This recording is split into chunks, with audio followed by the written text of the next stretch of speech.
Good morning, one and all.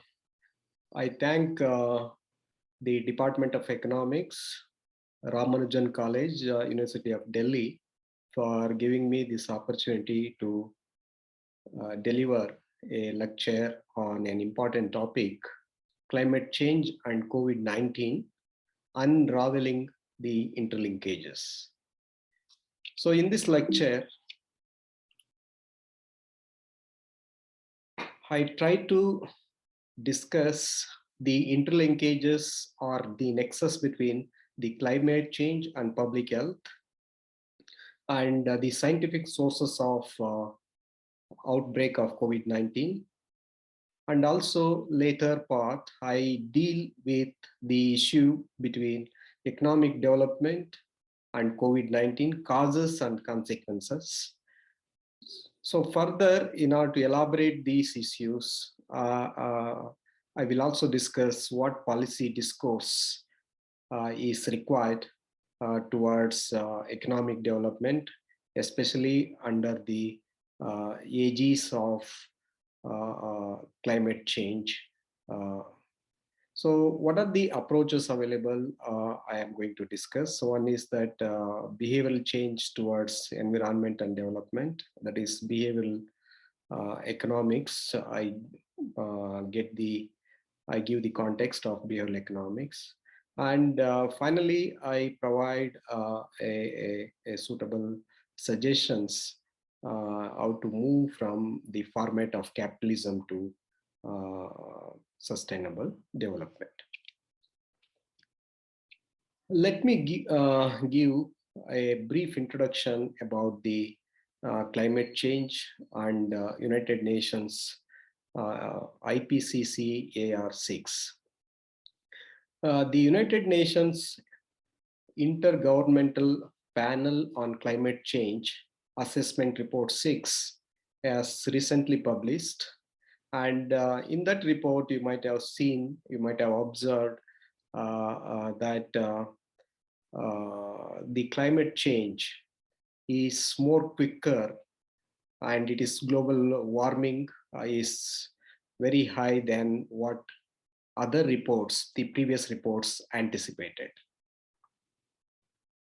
So this report was prepared based on the physical science basis, taking into account the on an average increase in the temperature level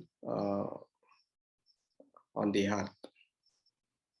The report was also based on the findings of more than 14,000 peer-reviewed studies, and they gathered the information to predict the global warming or climate change on the Earth. Later, after referring to this report, the UN Secretary General Antonio Guterres has given a message to the world community that it is a code red for humanity. Code red means we are edging towards the disastrous in terms of climate change, in terms of disasters, the frequency of disasters, they are striking the nations in recent times. And by providing this code red warning to the world community, he suggested there is a need for death knell for coal, oil, and gas. These are the three energy sources the world economy is highly dependent on and needs to be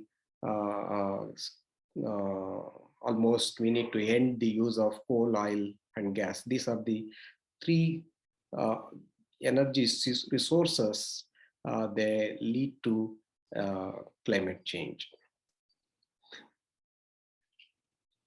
So with this, with the increasing demand for and depend on fossil fuels, the Earth's temperature will most probably increase to 1.5 degrees Celsius by 2040 and 2 degrees Celsius by the end of the 21st century, as per the latest IPCC AR6 report.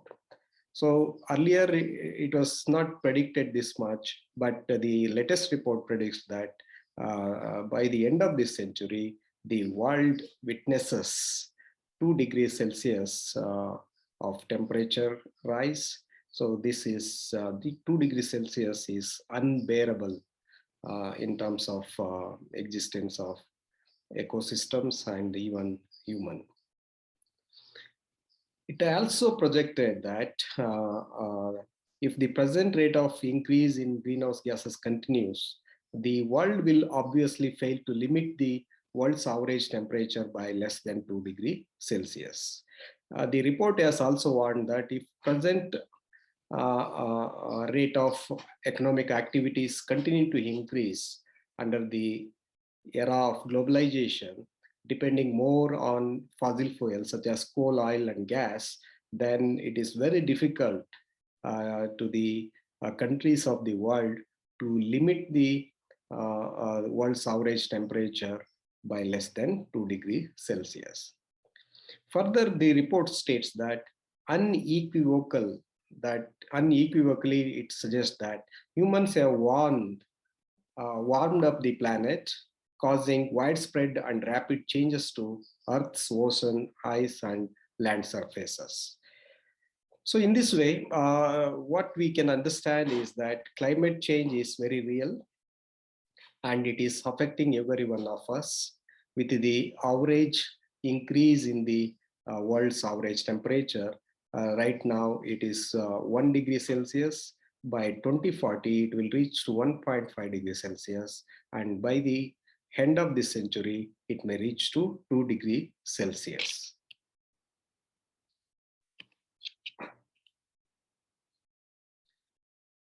Further, in order to analyze its impacts, we need to interlink with the format of economic development, the model of economic development.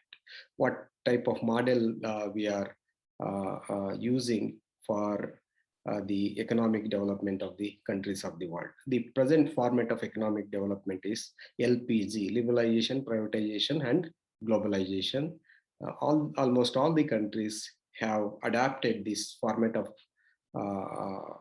economic policies after 1980s. The climate change is induced by relatively recent rapid economic development. The climate change is a global or transboundary negative externality, as we discussed in the environmental economics, which has high carbon growth due to increasing use of fossil fuels.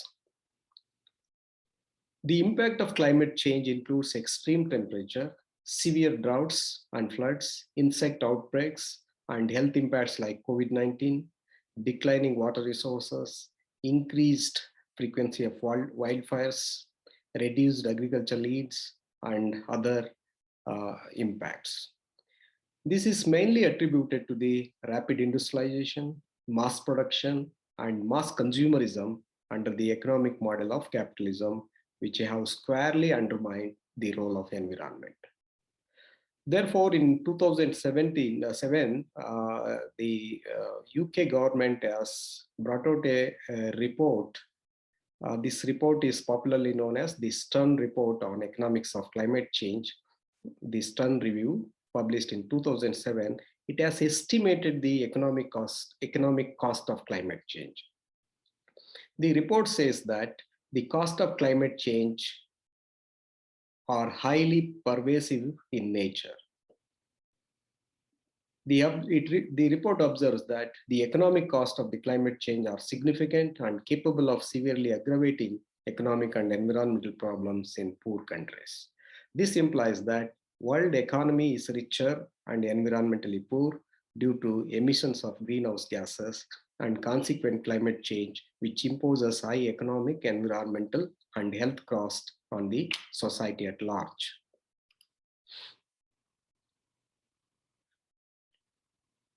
So let me discuss now what are the sources of climate change and how climate change is considered to be a disaster and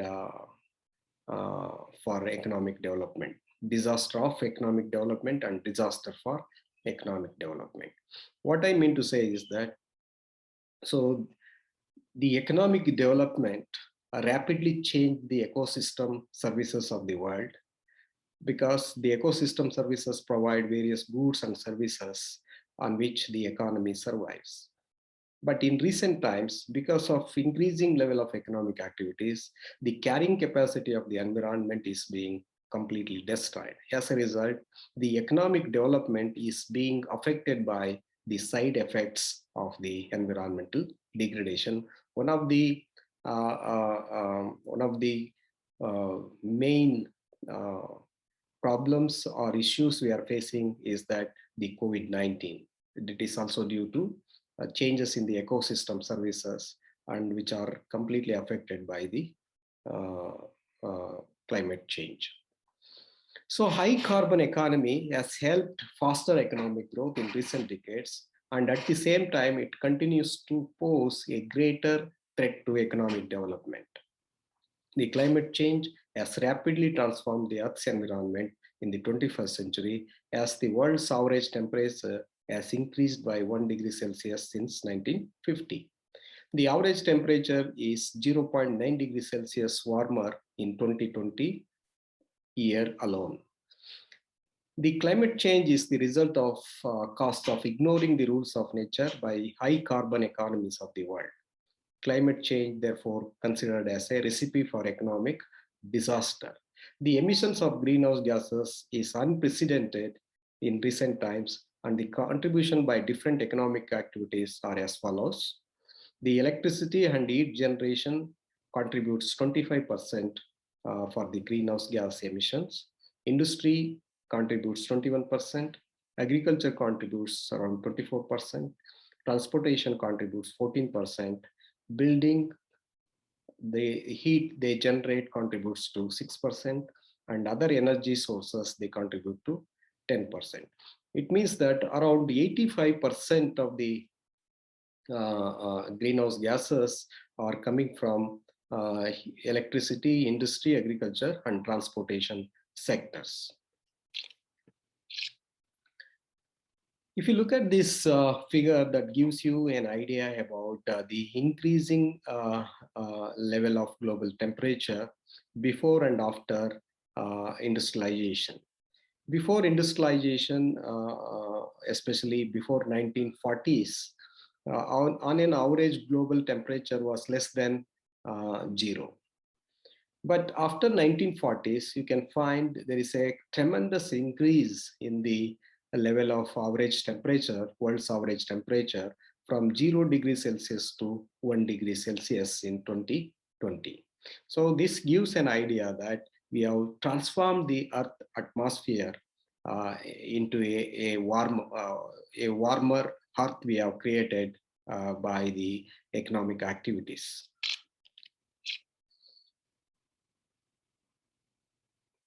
And the second figure, which gives you an idea, the global primary energy consumption by different sources over a period of time. So there is a direct relationship between these figure, the global surface temperature since 1880, and the consumption of energy by different sources. After 1950, you look at the graph, the consumption of coal, oil, and gas has tremendously increased to the trillion watts hour. Almost the primary energy is calculated based on the substitution method, which takes into account of the inefficiency in fossil fuel production by converting non-fossil energy into energy inputs required if they had the same conversion losses as fossil fuels. So the tremendous growth in the consumption of coal, oil, and gas has paved the way for emissions of more greenhouse gases. So this figure gives you details about the total energy consumption by different countries of the world, because the energy consumption may not be the same throughout the world. If you take the breakdown by country, which is measured in million tons of oil equivalent, China consumes the highest energy uh, right now. That consumes 3,381 million tons of oil equivalent, followed by United States, it is 2046. Then comes India. India consumes around 908 million tons of oil equivalent. Therefore, in the recent climate change agreements in Paris and even before Kyoto, the main targets are being the China and India. They need to cut down the energy consumption and also the emissions of greenhouse gases as per the argument placed and discussed in the negotiation table.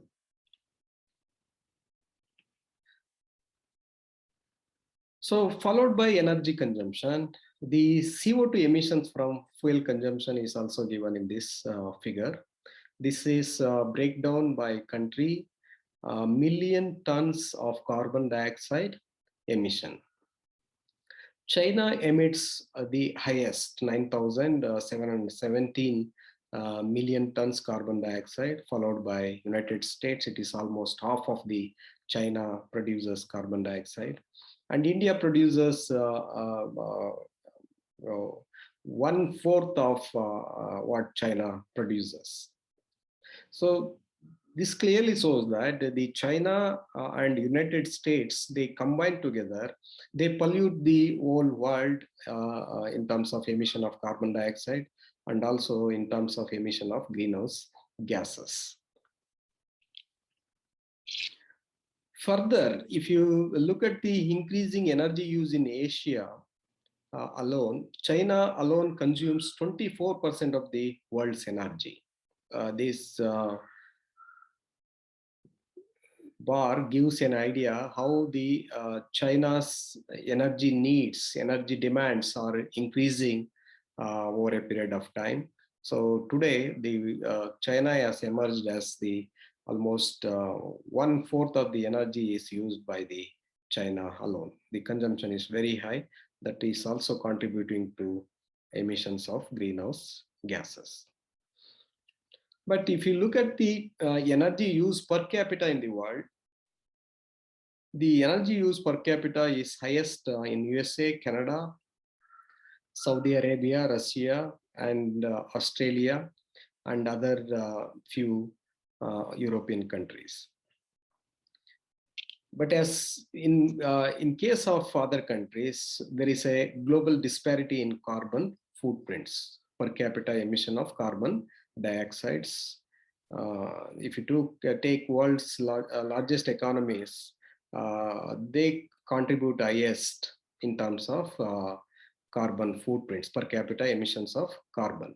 United States emits per person in United States emits 14.95 tons of carbon dioxide, whereas Canada 14.91 tons, and South Korea 11.50 tons likewise. But if you come to India, the per capita emission by person in India is hardly or even very less, 1.57 tons. So therefore, the world's energy consumption is inequitable and emissions is also inequitable. But on an average, almost all the countries of the world, they are contributing for the climate change and global warming. But the issue is that the developed countries, including China, even though it is considered as a emerging economies or high income, middle income country, but still it emits more than the India. The another economic variable we can use for the economic activities of the world is the production of vehicle by major countries of the world. Around 9 crores vehicles are being produced every year in the world. China alone produces 2.57 crores lakh. That means that 2 crores 57 lakhs vehicles alone. And USA produces around 1 crore vehicles, Japan 96 lakhs, Germany 46 lakhs, and India produces 45 lakhs vehicles. So this gives an idea that the higher the economic activities and higher the level of energy consumption, and higher the level of energy consumption leads to emissions of more carbon footprints or greenhouse gases. So these figures clearly show that there is a strong association between increasing demand for energy and rise in temperature levels. The growth of high carbon economy is also linked to the neoliberal economic policy of capitalism, of mass production and mass consumption adopted by all the countries of the world since 1980s. However, the carbon footprints vary with income inequality in the economy. The rich produce more carbon footprints than the poor. So this has led to three types of issues: public health risks, economic risks and uncertainty, and environmental risks, that is climate change. Yes, being the students of economics, you know that health plays a very important role in welfare. Both health and welfare play an important role in economic development. Public health affects economic growth directly through labor productivity and the economic burden of illness. Human beings try hard to make themselves happy, and it is strongly believed that economic development is the reason for it. Certainly, economic development makes man happy, but it is not the end in itself. Utility or welfare is a function of market and non-market goods and services. In the classical textbooks of economics, you know that we consider only the welfare is measured in terms of consumption or production of economic goods. But environmental goods and services, they play an important role in welfare of the people, including the oxygen, including water, the climate, etc. They play a very important role in our welfare and well-being. Climate and weather have always had a powerful impact on public health and well-being.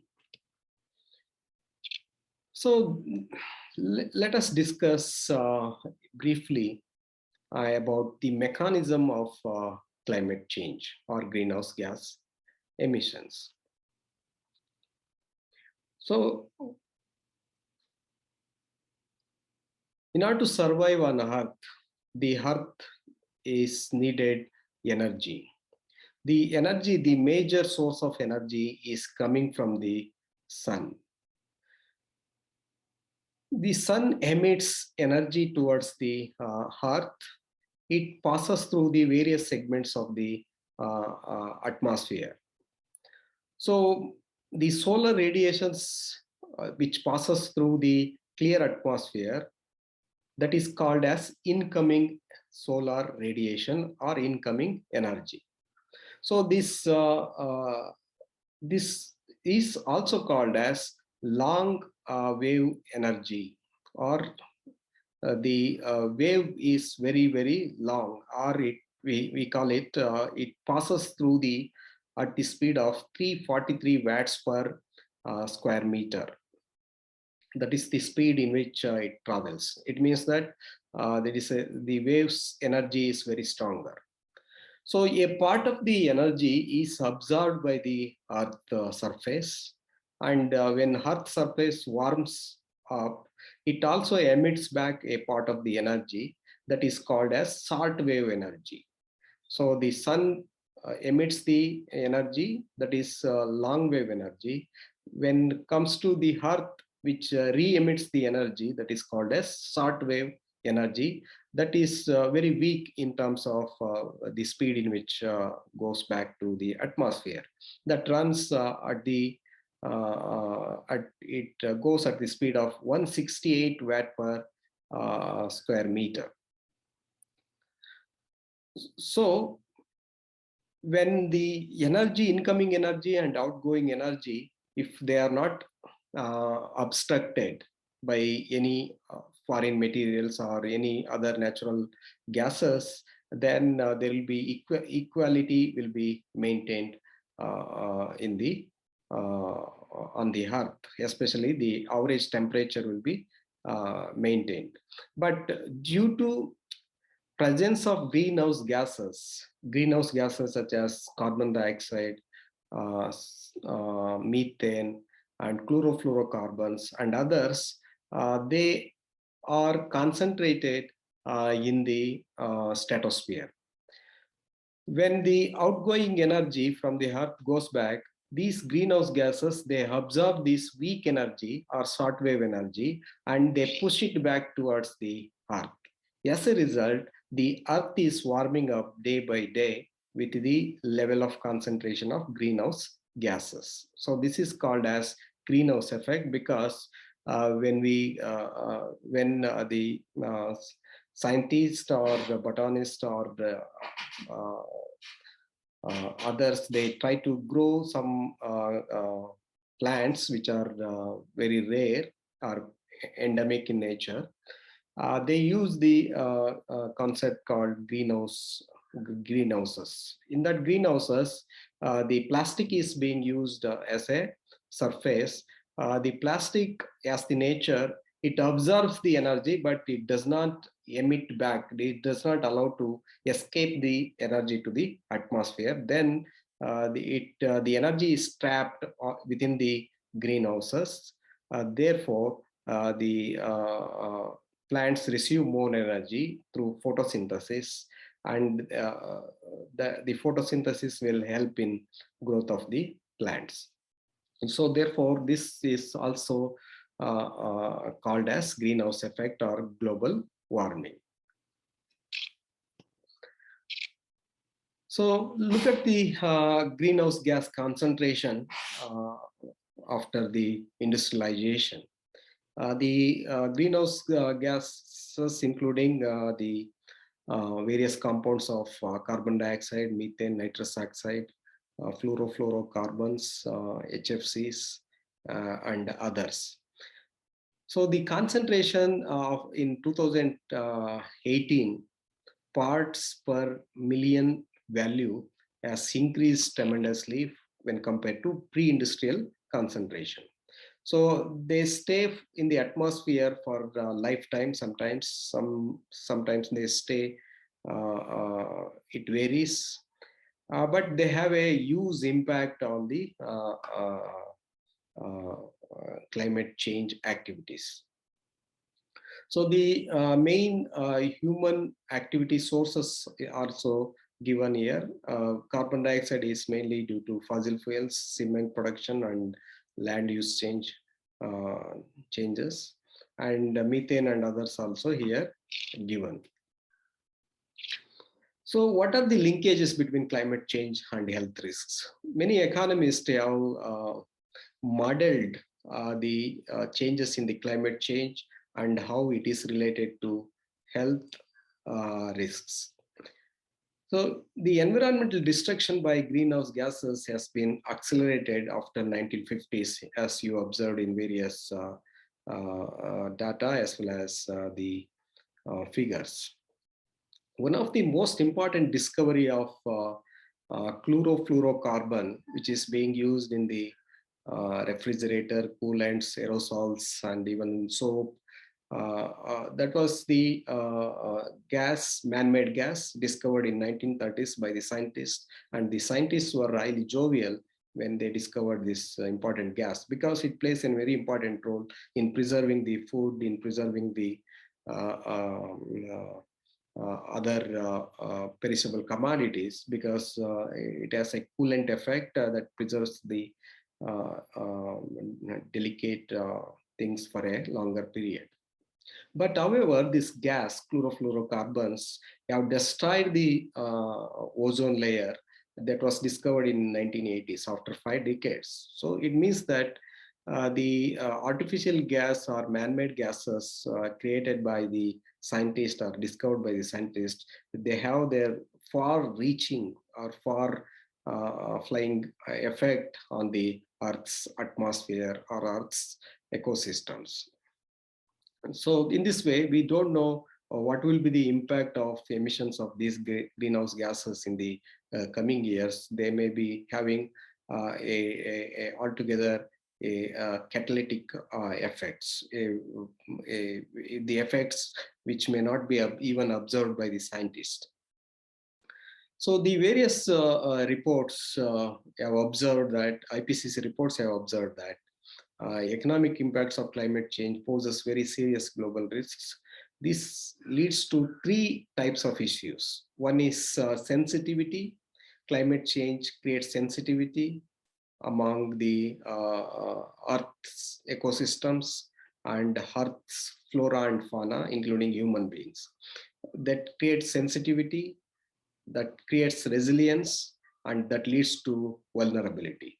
What is sensitivity? Sensitivity is the degree or magnitude or rate at which economic and environmental systems are being affected or stressed either adversely or beneficially by the variability in climate change. And what is resilience? Resilience is the ability of an economic and environmental system to recover from effects of an extreme climate variability that might have caused harmful impact. And when it comes to vulnerability, vulnerability is the extent to which an economy or environment is unable to cope with the negative impacts of climate change, variability, and extremes. We have already reached the stage of vulnerability because the ecosystem sensitivity and resilience are being completely undergone changes, modified. So therefore, we have already the world's economy, world's ecosystems have reached the stage of vulnerability.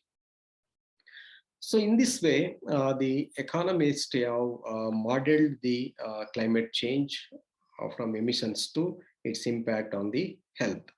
Population and technology and production and consumption systems have resulted in emissions of more greenhouse gases, and that leads to atmospheric concentration of greenhouse gases in stratosphere, and they have a radiative forcing and global climate change, as I explained in the mechanism of climate change. This leads to regional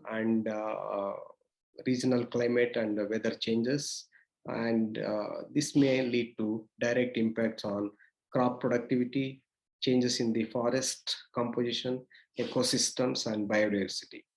Ultimately, these ecosystem on which human beings are dependent, even for water and other sources, that will create socio-economic impacts, including health and other impacts.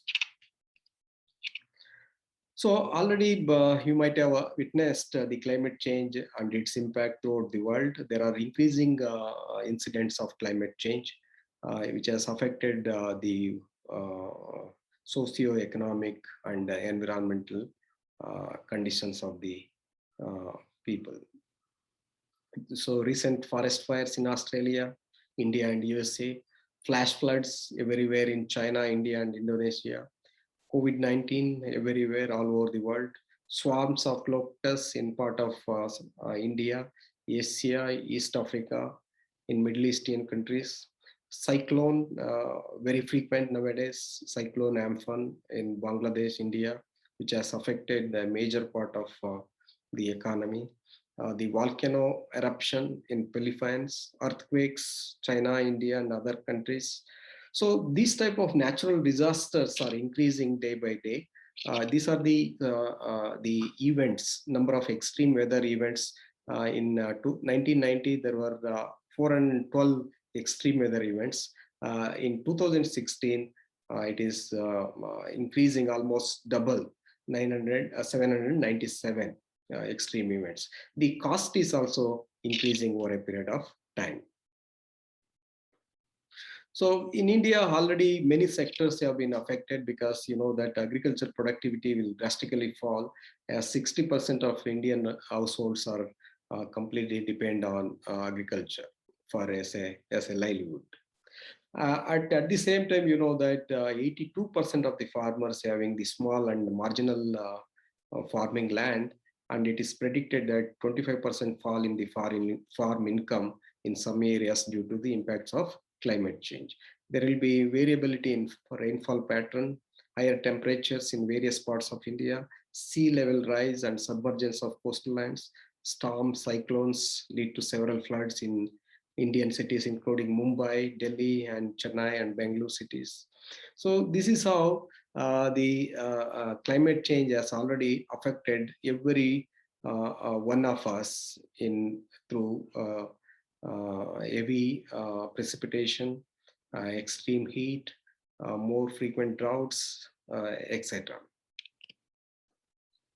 So it is also observed that around 3 to 10% of India's GDP will be affected by the climate change, and India's 40% poor will be highly affected to the events of climate change. That will increase the poverty rates in the coming days, or the anti-poverty programs may not be very effective with the frequency of cyclones, droughts, and unavailability of natural resources.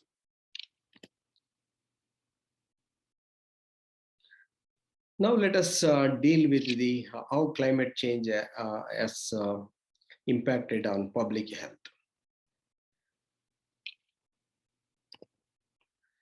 So in case of public health, particularly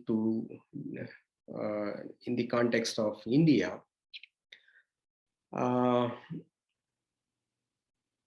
India's remarkable economic development, particularly in terms of gross domestic product growth, is accompanied by growing income disparities between the rich and poor. It means that even though we have a higher rate of economic development in terms of GDP and per capita income, but that has resulted in income inequality or income disparities between the rich and the poor.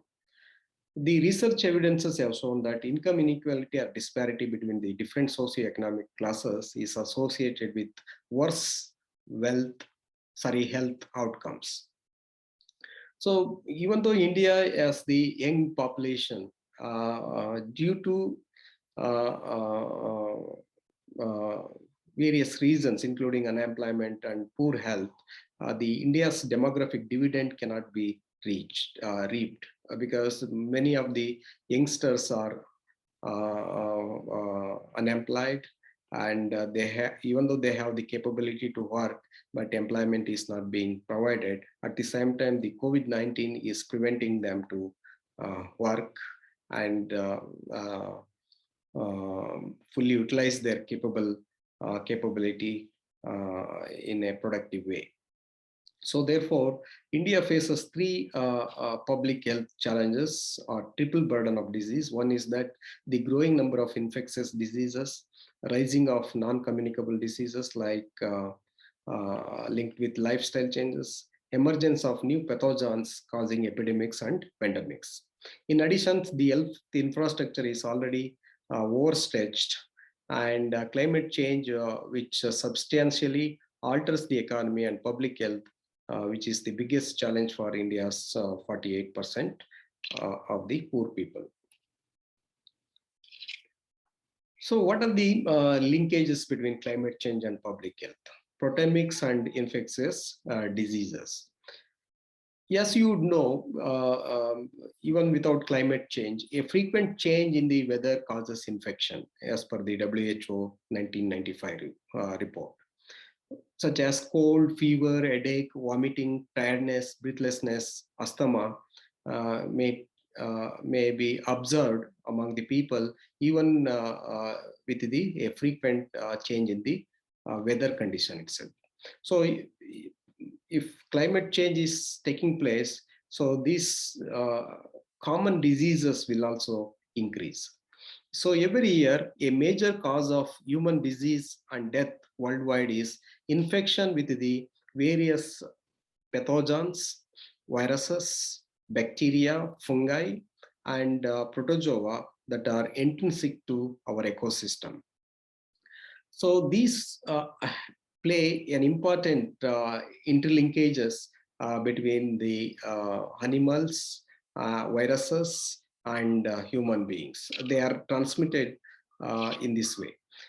But climate change pathways, you can understand, pathways by which climate change affects human health is that climate change leads to human exposure to high temperatures and heat waves, extreme weather, and high precipitation, etc. And the modulating influences including contamination pathways, transmission dynamics, changes in the agroecosystems, hydrology, socioeconomic demographic disruptions, then health effects including temperature-related illness and death, extreme weather-related health effects, air pollution-related health effects, water and food-borne diseases, vector-borne and rodent-borne diseases, effects of food and water shortages, mental, nutritional, infectious, and other health effects. In this way, there are various ways the climate change affects the health of the human being. Are there any relationship between climate change and vector-borne diseases that are causing the COVID-19? So vector-borne diseases are illness that are transmitted by vectors like mosquitoes, ticks, and fleas. These vectors can carry infective pathogens such as viruses, bacteria, and protozoa, which can be transferred from one host carrier to another. The seasonality, distribution, and prevalence of vector-borne diseases are influenced significantly by climate factors, primarily high and low temperatures, temperature extremes, and precipitation patterns. Climate change is likely to have both short and long-term effects on vector-borne disease transmission and infectious patterns, affecting both seasonal risk and broad geographic changes in disease occurrence over decades. While climate variability and climate change both alter the transmission of vector-borne disease, they will likely interact with many other factors, including how pathogens adapt and change, the variability of host, changing ecosystem and land use, demographics, human behavior, and adaptive capacities. These complex interactions make it difficult to predict the effects of climate change on vector-borne disease. So the other reports, including UNEP 2016 and other reports, have also predicted and even established that there are anthropogenesis and genesis linkages for the emergence of these infectious diseases, including COVID-19. So anthropogenesis and genesis, if you look at it is a disease which can be transmitted to humans from animals. Human disease are caused due to loss of biodiversity, habitat fragmentation, climate change, land use change, and domestication of the wild, bringing the unwanted pathogens into the human body. About 60% of all infectious diseases in humans are genetic in origin, and they normally exist in animal but can infect humans. Several experts point to pandemics such as severe acute respiratory syndrome, SARS, Middle East respiratory syndrome, MERS, avian flu, monkeypox, and even Ebola diseases are increased as a result of the live trade in illegal wildlife. If you look at this figure, four main types of transmission cycle for infectious diseases. The first transmission is anthropogenesis, direct transmission, humans to humans. Then infectious transmission, humans to vector like ticks or mosquitoes, and humans, then to vectors, humans to humans through vectors. Then genesis, animals to animals and to humans. Then vector, the genesis through indirect transmission, animals, vector vehicle, animals, and vector vehicle, and humans. So this is the direct transmission. This is the indirect transmission through vectors. There is also one more report published by the UK government, that is Foresight, Infectious Disease, Preparing for the Future, a Vision of Future Detection, Identification and Monitoring System, that also identified several infectious diseases that may afflict to the world community in the coming decades. So one of the reasons why the COVID and SARS, they emerged only from China, you can observe that there is a rapid transformation of economic activities in the China alone. You might have seen the energy use, energy consumption, and emissions of greenhouse gases by China alone. So China economy accounted around 4% of the world's GDP in 2003. Now it commands around 16.3%, and SARS and the coronaviruses epidemic originated in China. So severe acute respiratory syndrome emerged in late 2002 from an animal reservoir and passed on to humans, probably in association with wild animal markets in southern China. Further evidences they give us more strong belief that the vectors have caused the transmission of coronaviruses from animals to human beings. It is evident that the spread of new infectious diseases are basically involving human, animals, and plants. The coronaviruses are single-stranded RNA viruses that can infect not only humans, but also a huge variety of animals as well. The SARS is originated from the bats and consuming various animals as foodstuffs like bats, snakes, cats, mice, rats, dogs, pigs, etc. in many parts of China and also other countries. However, the change in the patterns of infectious diseases is mainly attributed to the changes in the behavioral pattern of society, production, consumption, technology, and the alteration of microorganisms of the earth. The coronaviruses originated in Yuan wet meat market, where wild animals and their meat are sold. The latest report by the UNEP 2020, that is also established that COVID-19 illness is genetic in nature, a type of disease that transmits between animals and humans. About 60% of known infectious diseases in humans and 75% of all emerging infectious diseases are genetic, such as Ebola, SARS, the Zika viruses, and bird flu all came to people by way of animals. So all these evidences have proved that the coronaviruses is transmitted from animals through indirect way, through vectors, including the bats. So the emergence of coronaviruses ultimately linked to the changes in ecosystem, transformation of ecosystem due to various increasing level of economic activities.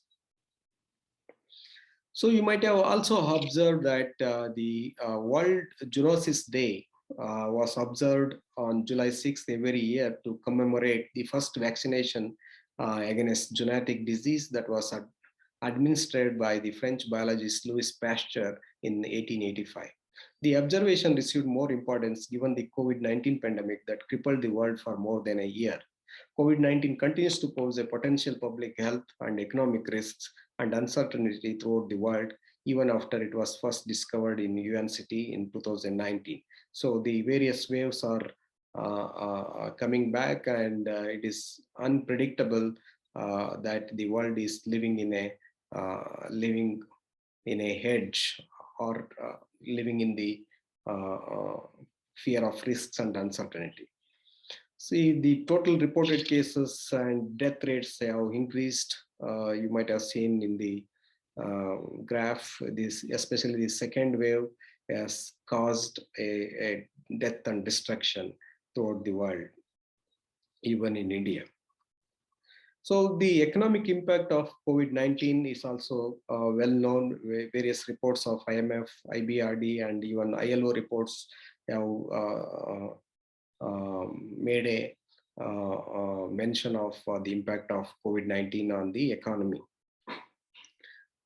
The impact of COVID-19 on global economy in 2020 is catastrophic. It is now continuing in 2021. IMF 2020 has predicted that about 4.4% contraction of global economy and is expected to contract further due to COVID-19. Studies indicated that COVID-19 reduced global economic growth to an annualized rate of minus 4.5 to minus 60, minus 6% in 2020, with a partial recovery of 2.5 to 5.2% projected in for 2021. According to the Economist magazine, the economic cost is $10 trillion in foregone GDP over 2021. The ILO estimates that 495 million full-time jobs have been lost in 2020 alone. The World Bank estimates that about 150 million people could be pushed to extreme poverty by 2021. The G20 countries have spent more than 12 trillion US dollar to deal with current consequences of the pandemic. The evidences have shown that COVID-19 epidemic has caused extensive health, economic, and environmental risks and uncertainties. So public health risks and job losses have threatened the sustenance of millions of people in India and abroad. The lessons of COVID-19 are very expensive in terms of human death, loss of jobs, and a long-term impact on the economy. So therefore, the capitalism is the main cause for emissions of greenhouse gases that resulted in climate change. The climate change is causing the growth of vector-borne diseases. These vector-borne diseases are including the COVID-19, which is in turn affecting the world health, economy, and livelihoods of the people. So various studies, including the Joseph Stiglitz, even Thomas Piketty, and even George A. Akerlof have criticized the format of globalization because it is creating more income inequality and wealth inequality. So therefore, the governments needs to monitor the economic activities under globalization and needs to bring equitable distribution of income and reduce the exploitation on natural resources. So the major outcomes of the capitalism is that inequality in wealth, privatizing the profits and universalizing the losses, inequality in health outcomes, more disease and deaths, inequality in opportunities, promotion of artificial intelligence by the capitalist to replace the laborers, and last and fourth one is that important one is that environmental degradation, including climate change. So there is a inequality. You might have seen India's economic inequality in the recent reports, especially the report by the World Income Inequality Report 2022, where the top 1%, they share the 21% of the income, and they share the 33% of the wealth of India. If you take top 10% of the rich people, they share 57.1% of the income and 64.6% of the wealth. Putting together, they share around 80% of the wealth. So the remaining part of the people, they share only the meager, around 13.1% of the income and 5.9% of the wealth, around 50% of the people. Further, even by the Niti Aayog report, Multidimensional Poverty in India, which is very high across India due to variations in climate change that is imposing cost on the society. At the same time, the capitalism is creating income and wealth inequality. Even I suspected that in the name of climate change, the poverty alleviation programs may not be receiving good attention by the government, because on the one hand, the government is in fix. On the one hand, we need to alleviate poverty for nearly 50% of the people, as per the Multidimensional Poverty Index is concerned. And at the same time, we need to meet the carbon, mitigating the carbon and achieve the targets, international climate change targets. And the recent debates in India is that they focus mainly on GDP and per capita income growth, but they completely ignore on the poverty and inequality issues. So this is the twin problems of capitalism. One is that price of economic inequality and price of environmental degradation. If you look at the environmental degradation part, if you go through the environmental performance indicators, the EPA framework, it uses the various environmental indicators, that is 32 indicators, 11 issues. Environmental health is the one indicator, that is 40% score is given. Ecosystem vitality is given 60% score. See, the economic vitality, including all these things: biodiversity, ecosystem services, fisheries, water resources, climate change, population, pollution emission, etc. Likewise. So the environmental health is air quality and sanitation, drinking water, and heavy metals, waste management, etc. So if you take the EPA 2020 ranking, India is ranked 168th country out of 180 country. India scored 27.6 out of 100 total scored. It means that India has failed miserably in conserving and protecting the environmental resource base. But at least in 2006, India's score was 47.7. Now it has been reduced to 27.6. So out of 132 countries, India stood at 118 at that time. Now it stands at 168th country. So what EPA indicates? India has low EPA score that indicates the need for sustainability of ecosystem with high priority focus on critical issues such as air, water quality, biodiversity, and climate change. Sacrifice environmental sustainability. India is sacrificing environmental sustainability for economic security, or vice versa, is the big question being asked. So environmental economists inform the policymakers on the cost of environmental risks and benefits of reducing them. The cost of risks, mitigation or remediation options, and the distributional effects. So we try to inform the government that these are the risks the government, the community, or the Indian economy is going to face in the coming years. The cost of risks are increasing, including the mitigation and adaptation costs are increasing. So if you look at the India's pursuit of economic development, before 1991, at that time, the economic liberalization took place. Before 1991, even though the economic activities are less vulnerable, and vulnerable people are more, but the economy was on the path of sustainable development. But after the 1991 economic liberalization policy, the economy is on the unsustainable development. Before and after liberalization, one can observe that India has produced less environmental footprints before 1991.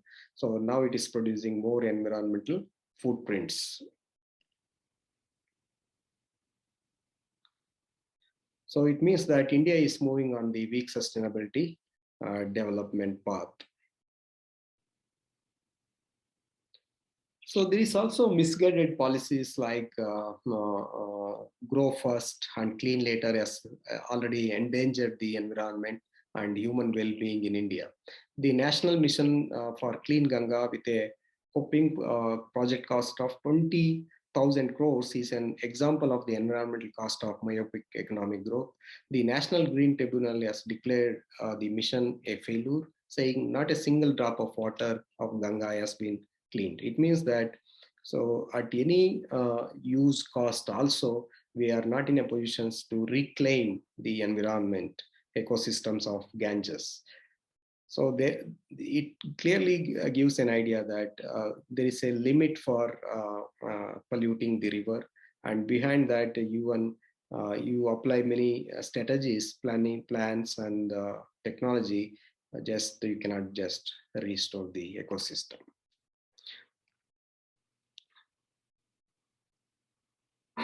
So in this regard, burden of disease at whose cost? So because of rapid growth, industrialization, technological change, mass production, and mass consumerism, the per capita availability of fresh water. On the one hand, we have economic goods. On the other hand, the availability of ecosystem services, such as the per capita availability of fresh water, both in quality and quantity, has gone down drastically, making India a water scarce country. The air in major cities of India is carcinogenic, including in Delhi. The health costs associated with the environmental burden of disease, such as bronchitis, are still steadily increasing. This begs the question, economic growth at what cost and whose cost? Even I wrote a piece in many newspapers that our growth path is environmentally unsustainable because of the side effects of the neoliberal economic policies. So we are coming almost to end of my lecture. Climate change affects everyone. However, the economic development benefits a few due to unequal distribution of income and wealth. Further, the climate change imposes high cost on the society, and industries and corporate companies which cause climate change hardly spend on mitigation of climate change. This reflects the situation of privatizing the profits and universalization or socialization of pollution or losses. This shows the appropriation of global commons, that is, including climate, by a few rich business tycoons. In other words, the cost of climate change is borne by the government and the profits are appropriated by the business. This reminds the grim situation of financing climate change predominantly by the government and hardly by the private sector, which makes a huge profit by appropriating environmental resources and polluting ecosystem services. The policy approach towards mitigation and adaptation of climate change remains a challenge given the poor financial resources made available at the global and regional level. The Earth is demanding the attention of all the planet's inhabitants and the time for decisive action which will make a different policy decision. Therefore, a behavioral change is needed in terms of mitigation and adaptation to climate change. So mitigation of climate change helps in reducing carbon footprints or emissions of greenhouse gases and prevents the planet from warming up. So adaptation requires change in the behavior of human and ecosystems. The adaptation measures involves changes in production and consumption patterns such as environmentally friendly industrial and agriculture production and consumption patterns. So there was a huge debate on the possibility of achieving sustainable development throughout the world. So COVID-19 gives one more opportunity to rethink over whether we need to switch from capitalism to sustainable development. COVID-19 will shape economic losses through supply and demand affecting investment, production, household consumption, and international trade. The production cost is increasing and profits are plummeting, making every one of us to earn more, lead to market-driven life, greed rather than need. But during the COVID period, now consumers are buying fewer things as they worry about the virus and its spread. So we are focusing more on need rather than greed or wants. So our solutions are in nature. The world lost many opportunities to make development a sustainable one. In 1972, Stockholm Conference on Human Environment, there was a slogan, limits to economic growth. But later in 1987, there was a World Commission on Environment and Development that has produced a path-breaking report called Our Common Future, where they even brought out a very good definition about sustainable development that meet the needs of present generation without compromising the ability to meet their needs in the future. So in this way, there was also one more effort by the Earth Summit in 1992. The children, future generations, they gathered in Rio de Janeiro, and they demanded that the Earth ecosystems resources should be conserved and preserved for the coming generation. But if you look at the paradoxes, the world economy is completely swayed away by market forces led by IMF and IBRD or United Nations, which led to adoption of capitalism as format of economic development in 1980s. So even though there are United Nations Sustainable Development Goals are there, they are not met because there is no proper policy in place, and it is considered to be a half-hearted effort. So what is the way out? So economic reforms introduced in India way back in 1991 or 30 years back, which had given importance to rapidly enhancing man-made human capital at the cost of natural capital. The COVID-19 teaches the lesson to the world community that humans must live in their own limitations, and always nature dominates over the society or economy. The health and economic policies typically work under normal situation and not under unusual situations like outbreak of pandemic disease affecting the entire country or world.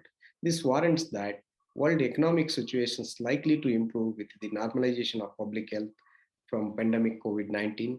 And as long as the spread of the virus is not contained, the risk to the humanity and economy is imminent. There is an urgent need to recognize the value of the role of nature and its resources for the survival of the people and sustenance of the economy under the pandemic. So there is a need for making economic development sustainable and equitable one to present and future generation. Therefore, limited consumption and production are the answer to all the problems the humanity faces today, from scarcity of basic environmental goods and services to pollution of the environment such as climate change. So restoring the ecosystem is the need of the hour. Even I suggested restructuring the economy to bring down pollution in New Delhi as a part of the long-term economic and environmental policies which need to be integrated to bring the economy on the path of green GDP, and also green accounting principles needs to be adopted. So there are also, I explained two twin problems the world is facing. One is that income inequality, another one is environmental pollution or degradation as part of the problem that is climate change. Including the former president of USA, Barack Obama, mentions that economies are more successful when we close the gap between the rich and poor. Even another president, Franklin D. Roosevelt, also mentions that the test of our progress is not whether we had more to the abundance of those who have much, it is whether we provide enough for those who have too little. So this gives an idea that we need to bring equitable in distribution of economic and environmental goods and services among the people. COVID-19 pandemic poses a careful choice to the society and the economy. As Charles Darwin observes that it is not the strongest of the species that survives, nor the most intelligent, but the one most responsive to change or who adapts to the situation, just like we are adapting to the COVID-19 and climate change, where we are almost compromising with COVID-19, living with it. We are surviving with it. So therefore, the Mahatma Gandhi says that Mother Nature is kind enough to fulfill all our genuine needs, and she is not able to fulfill our greed. There is enough in the world for everyone's need, but not for everyone's greed. Therefore, humanity must learn to live within the limitations of the physical environment. So, by conclusion, I must say that recent economic development has resulted in emissions of various greenhouse gases that has translated into climate change. Climate change in turn affecting the not only the economy but also the health of the people through in terms of emergence of COVID, vector-borne diseases like COVID-19. Therefore, we need to rethink about how to make economic development sustainable and livable in the coming days. Therefore, the only option available to us is that achieving economic development through sustainable path. That is, adaptation of sustainable development as a strategy is the best way to resolve all these economic crises we are facing today. I'll stop here. Thank you one and all.